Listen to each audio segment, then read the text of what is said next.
All right, so guys, did you know that the Safari Rally was used to advance colonialism by the British here in Kenya, Uganda, and Tanganyika? That is the present day Tanzania. And a lot of things happened then, which we will be discussing later on today's episode. And maybe you guys, you get to tell me whose game it is. Is it an African game, or is it someone else's game that we are playing or we were playing? I'm about to walk you through the history of the Safari Rally. But before that, of course, allow me to say thank you to our sponsor of today's episode, TapTap. So in case you get to catch this from diaspora and you want to send money to your loved ones back at home, why don't you try using them? And also you get yourself a bonus if you use my promo code Lynn. All the details are appearing on your screen right now. And give me feedback also on their services. I'll truly appreciate that. But let's go back to the history of a Safari Rally. And the just concluded one was nothing short of marvelous. You guys have seen the images. I know the cars were there, beautiful cars. I'm not a car guru. I can't definitely tell you which cars were racing, but I know a lot of you who are car gurus and car enthusiasts, right? You might know a couple of them, and also people came from different places across the world. We had our neighbors here, Uganda, Tanzania, Rwanda, the initiative Tembelea Jirani, and Kenya ilitembelewa. We had so many people. The event was so packed. Even just accessing, Naivasha, accessing Vasha was such a hard thing to do. In case you left late, you left Nairobi or wherever you are coming from later, you were assured that, accessing these views and the sites was going to be hard, because it's a loved rally by so many people across the world. But then, it got us thinking, what is really the history of Safari Rally? And this was also partly inspired by a quote I saw where someone said, if those Naivasha ranches and conservancies azingekuwa in the able hands of white people, we could not be enjoying Safari Rally today. All the land would definitely be 50 by 100 plots high, which means obviously the scenery would have been tampered with. And he really appreciates, the conservancies and the white people making this a place where we can be able to witness the magic happening, right? So, of course, there were a couple of things in the tweet. Someone said this is mental slavery, and we will get into it, because when you look at the history, I'm not sure you can be able to call that mental slavery if you do not understand the history of the Safari Rally. So we went all the way back. The year is 1953. You have Queen Elizabeth. By then she was not queen. She's here in Kenya, enjoying the sceneries.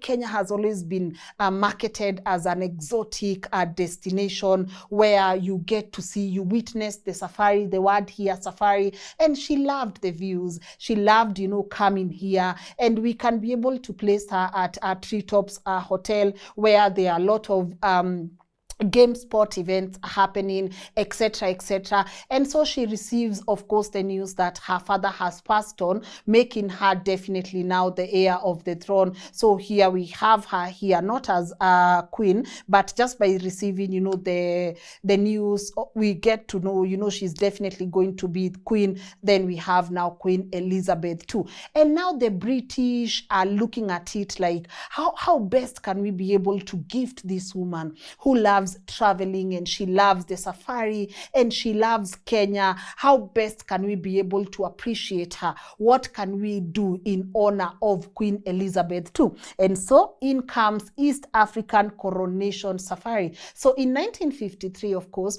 it was called the East Africa Coronation Safari. This was not an African game. This was not an African rally. This was a special dedication or honor towards Queen Elizabeth too. So again, let's take note of the year, because we will refer to it later on, especially when we get to talk about what was the real reason this safari came to be.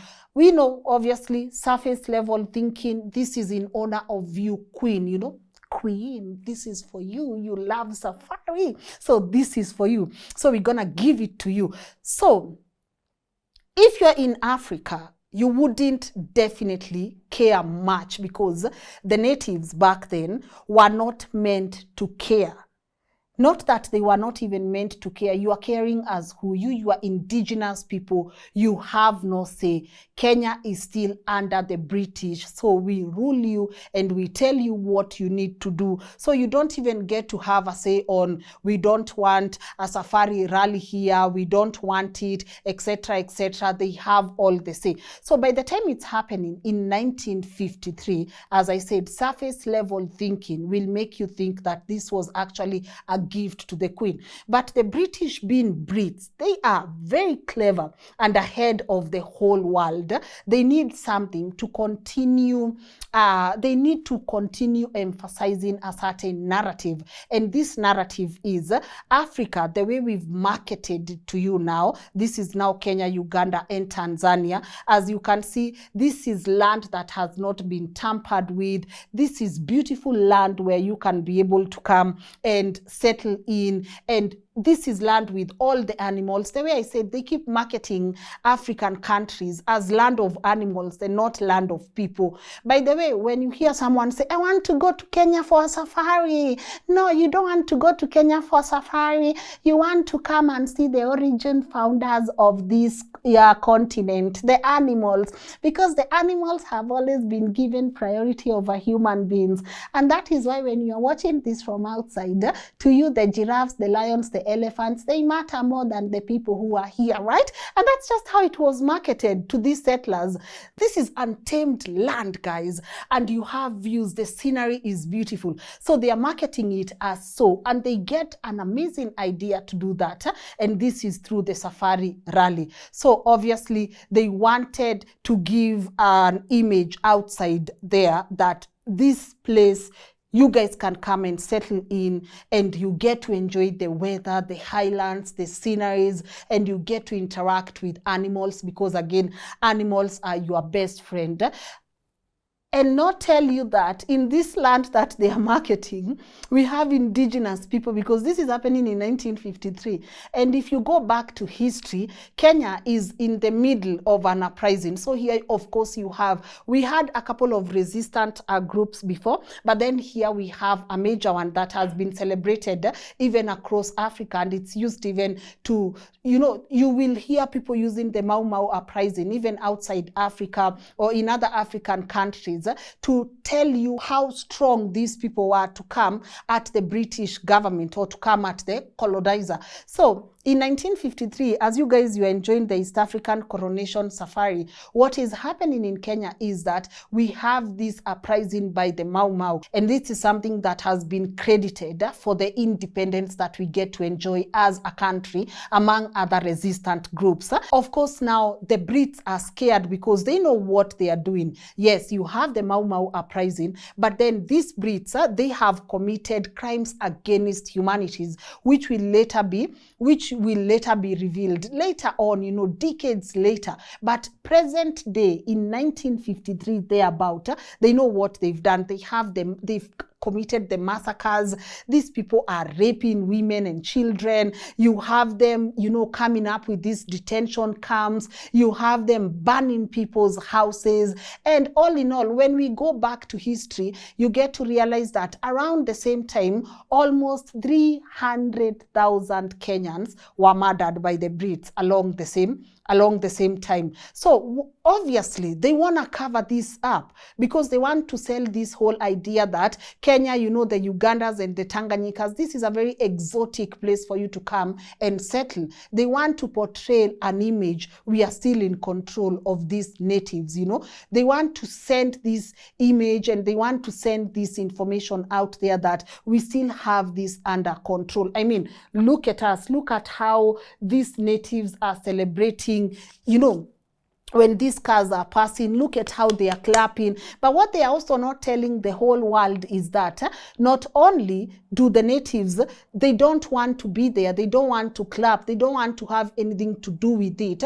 They have forced them. When you go back to history and some of the articles that have been written about the injustices around also the safari rally, they will tell you that they were forcing these natives and children to line up and clap so that you guys can think you live in harmony with these people, and also the natives are okay with it. When you go back, actually, you will hear people saying how they were meant to work at night, because the roads gotta be prepared by somebody, and not the white person. He's not the one who is going to do it, right? So remember, the East African coronation is not just taking place in Kenya alone, it's taking place around those 3 countries, and we need to map it out. We need to map the roads out, which means someone has to make sure that they're in great condition. And who goes on and does that? Of course, the natives. They are going to bend their backs, they are going to make them work day and night. Actually, I'm going to read you some of the witness accounts here, because there are some people who actually say what happened, and some of the witnesses are Samuel Kipto. This is in Eldoret, Kenya. This is a testimony that was recorded by the Rift Valley Historical Society in 1992. And he says, the noise of the rally cars were like thunder, but we were not excited. The British used our farms to set up their service stations without asking. My uncle protested and he was arrested for obstruction. So these are true stories of people who were maybe seen on TV clapping, because this event was globally broadcasted, right? As I said, the British wanted people to know that we are in control and Kenya is still an amazing place for you to come and settle. Paul Ochieng from Kisumu would say, this is on Lake Victoria Oral Narratives Project. This is the Kisumu chapter of 1989. Paul said, they made it seem like the rally was a gift to the people, but it was only the settlers who celebrated. The Luo fishermen had their routes blocked. We couldn't access our fishing grounds without permits that day. Again, 2 different images. Here you have the natives clapping because they have been told you have to clap and smile for the cameras. But on the other hand, even the fishermen, they can't do what they need to do because they have the routes blocked. Let me read one from Naomi Wamboi. This is Naomi. This is an extract from the Central Kenya Colonial Testimony Archive of 1990. And Naomi says, our boys were taken to work on the rally tracks. They were returned with wounds on their feet and backs, whipped for being too slow. My brother was only 15. So this is a recollection of some of the things that happened. Let me read you maybe one last one from James. He said, this is on the oral history interview by the Kenya National Archives, 1994. As you can see, these witness accounts are even archived. You can go and look for more. James says, my father and his peers were forced to clear bushes and paths for the rally route, working long hours with no pay. It was presented as a celebration, but to us, it was another form of forced labor. I think we also read one witness account where they were saying they were paid using tea and bread. I mean, you guys go and clear the route and come back for some tea and bread. You know what I mean? Yeah, come back for some tea and bread, no wages, just tea and bread. Like, can you imagine someone working those long hours and you get to reward them using tea and bread? Yeah. So as we said, the Brits are using this to tell the world, you know, Kenya is peaceful. You guys smile because what matters. And you can see even in the screen, some of the images that have been running on your screen, or some of the short clips are running on your screen. You can see them. You can see the natives clapping. And of course, if this goes out, the natives have no issue with us taking their land. If anything, we can still take their land and we will live harmoniously. Another thing that the rally did, of course, we were not going to have Africans participating in this. If you watch again some of the clips that are running on your screen right now, you can be able to see that this is a white man's game. Obviously, the natives are way behind there, doing the manual work, either controlling, making sure, you know, the collaborators, the home guards are making sure that the natives are quiet and at a distance, while the whole room has been left for these white people. As I said, this is their game, right? But looking back at it, even with some of these big car companies, the Ford, the Jaguar, the Austin and Morris, the Peugeot, Mercedes, you can see how excited they are to be in Kenya because now they get to test their cars. And one of the things that we have discovered, even as we are talking about conservancies, and the reason why some of the roads towards the park, especially the community roads, will never be developed. They stay underdeveloped by design. It's because they are supposed to give you that safari feel. So you have a Ford in an African safari, the roads, the dust, because dust gives you that image that you are looking at. So you have the dust and you have a Ford here. Someone was asking me, where were the Land Rovers? Of course, the Land Rovers did not participate then, but they were used for support because then these small cars, the sedans, these small cars were what were used in the safaris. But the Land Rovers came in very handy in terms of technical support, etc., etc. So as I was saying, of course, Ford wants their cars in Africa. They want their cars in these tough roads so that they can show how superior the product they are making for the masses is. I mean, if you can survive an African road, definitely you are going to survive these whole roads in Chicago or wherever. So we are selling you, they are using Africa, they are using these countries, Kenya, Uganda, and Tanzania, as they are using it as a testing field for their product so that you get to realize how strong these products are. And not just the car companies, you have the oil companies. If you've noticed, a lot of sponsors were also from these oil companies. Shell is very prominent when it comes to supporting these safari rallies. So you see, you have Shell, you have Dunlop, all these. Again, our oil it's really good also for African roads. And also, these fools are using this event to continue intimidating the natives.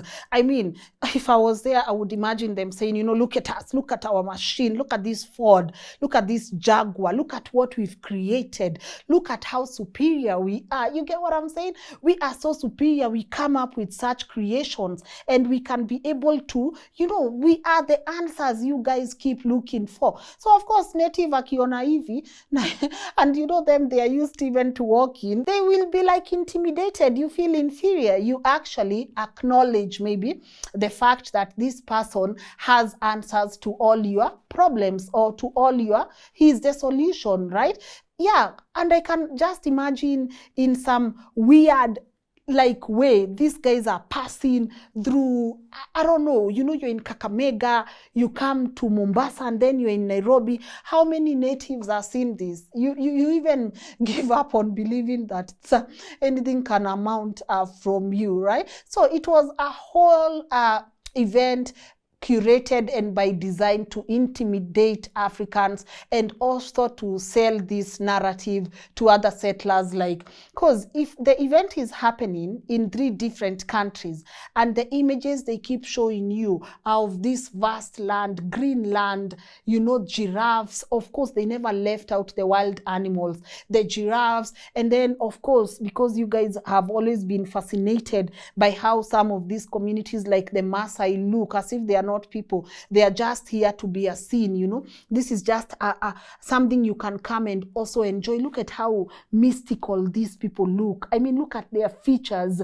Come and enjoy this. This is quite an attraction for you. So they are selling them the wildlife, the communities, but then they are not telling you that some of these communities went through hell making this event a realization. Of course, the aftermath of these events back then, we spoke about the native being at the center of preparation, but they are going to leave a whole mess out of it. And they did not even fear the fact that they are passing through indigenous lands. They don't even need your permission to pass wherever.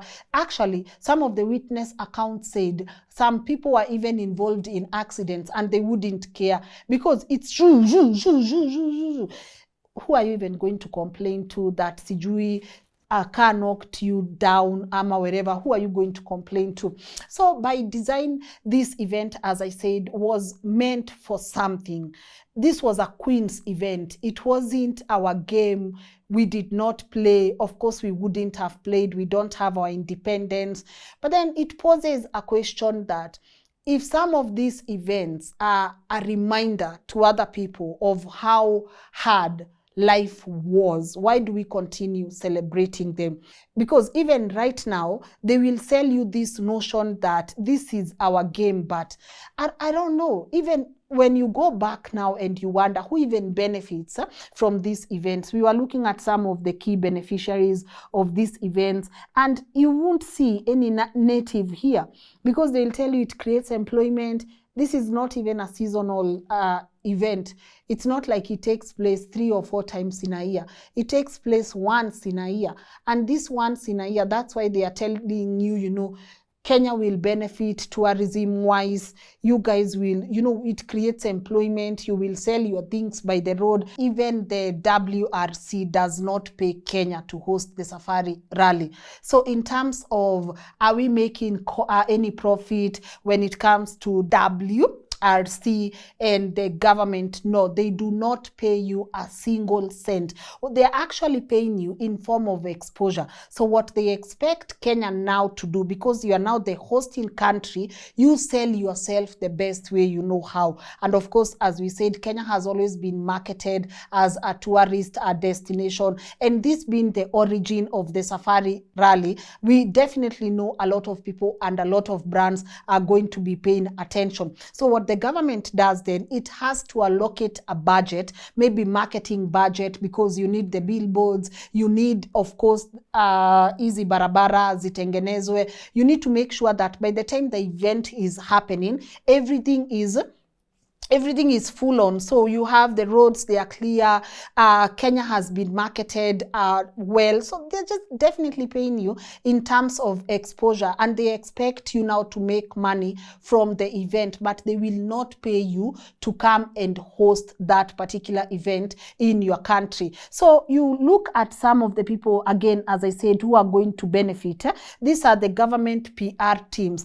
And we know the government, given the state of corruption in our country, even if they allocate 600 million, we definitely know we are not going to use that 600 million. So mtu anakula pesa yake. The global brands, as we were saying, you have companies such as Shell, you have the makes, you know, the car, of course, if it's a Mercedes that gets to win, this is a brand. You get to realize that, okay, fine, Mercedes is a strong car, given that this rally has been termed as one of the most dangerous. So for you even to participate, your car has to be very strong, you know. And then you have people like the few elite who are going to benefit from this. I mean, we all know maybe where the safari rally, seen a lawyer who will pass. We all know some of the people who are said to be behind those lands. So you obviously know for it to happen and pass Harper, me, I expect you to give me what's mine. So this is a game of elites, the ones that are going to benefit. Of course, again, given that we marketed this as a tourist destination, you have an influx of people coming in. So the hospitality industry gets to benefit. Even as we were trying to see if we could go, you know, you book a place and they tell you they are fully booked. So of course the hotels around Naivasha and, you know, the hospitality industry gets to benefit a lot. And that's why I was saying they benefit once, because this is an annual event. So you're not having this event happening every 2 months or 3 months, etc., etc. And of course, where they are winners, you have people who have also been overlooked, the local communities. Of course, not much is going to take place during that time to benefit the local community, the environment.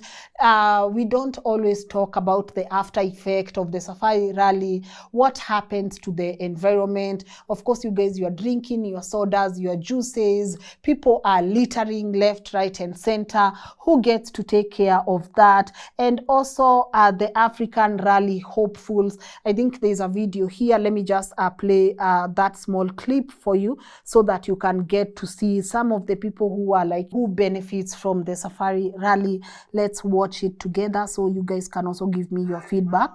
For good or bad, we love having WRC here, but what has it done for local drivers? And local competition, it's taken a step back. No money has been put into local motorsport from this event, and that is something that upsets me. We're fed up, so and a lot of drivers are fed up, and fans are fed up. Unfortunately for me, it stems back to having the WRC here. Yeah, you can see he's like, who benefits? The drivers, no money has been put into this event. That's Carl Tundo, who is also a Kenyan veteran competing in the 2025 Safari Rally. So you see little or no support being given even to our own drivers because this is meant to satisfy the world's view and not the natives' view. This is supposed to also, now in retrospect, when we look at it, we are hosting Safari Rally in 2025 amid a lot of great injustices that have happened in our own country. So I think the government also borrowed a leaf from the British government. Let's continue showing the world that Kenya is good, even though we just came from all these protests and we continue having people being abducted and we continue losing a lot of people in the process. But of course, the government will be happy to support this event out there and just tell people, you know what, yeah, we have our own issues, but hey, look at how peaceful we are. Look at how Kenyans are showing up. Not much difference from what the natives are, from what the colonizer did back then. It's good to see the government borrow a leaf or two on how to present Kenya to the outside world. So, as I started by asking, whose game is this? Do you think the Safari Rally benefits us as a country? I know things have changed. Of course, this is post-colonial period. There are a lot of things that we could do better, starting by treating our drivers and supporting them and funding them so that they feel like they are part of this activity, and you are not just having foreign drivers coming in and overtaking the whole rally. I don't know, we are just repeating here a narrative that we have seen before. Do you agree that we should be thankful to the white saviors and the conservancy owners for making sure that this scene has been protected and the scenery is right for us to continue enjoying the Safari Rally?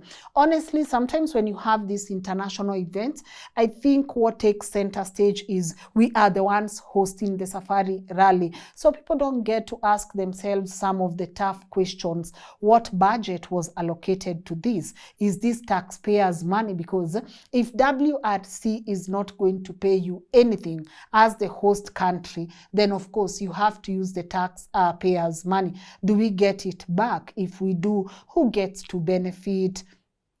Can we hold people accountable if we end up losing this money, or if it's not being used correctly?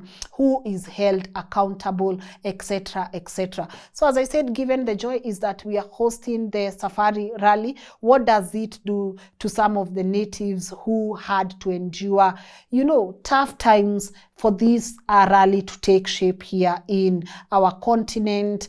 Is this a trigger for them, or should they just move on? And can we just move on past this whole colonial period and the memories? This is a new world and we need to forgive each other and of course move on. And do you agree that some of these lands, they need to continue, because we have a picture, we have to continue showing the world that Kenya is a land of great sceneries and vast lands that is not used, and of course very beautiful animals at the expense of the communities who get to go through, maybe, I don't know, because when you look at it and realize that during this time when the world is celebrating this, Kenya lost almost 300,000 people. Is this something worth celebrating? And what is our role in it? Or is this still a colonizer's game where we just take the part of being the host country that is known for its great sceneries and of course unoccupied land. Leave me your thoughts on the comment section. While you are at it, remember to check out our sponsor of today's episode, TapTap. They have great rates for you, and if you use my promo code Lynn, of course you'll be able to get yourself a bonus if that will be the first time you are using the app. So let me know your thoughts on the comment section, and what other conversations should we have on this platform. Special shout out to my team, and of course my research partner and the producer of today's conversation, Joshua J. Karanja. See you guys tomorrow, anytime, maybe 10 a.m., 7 p.m., who knows. Bye.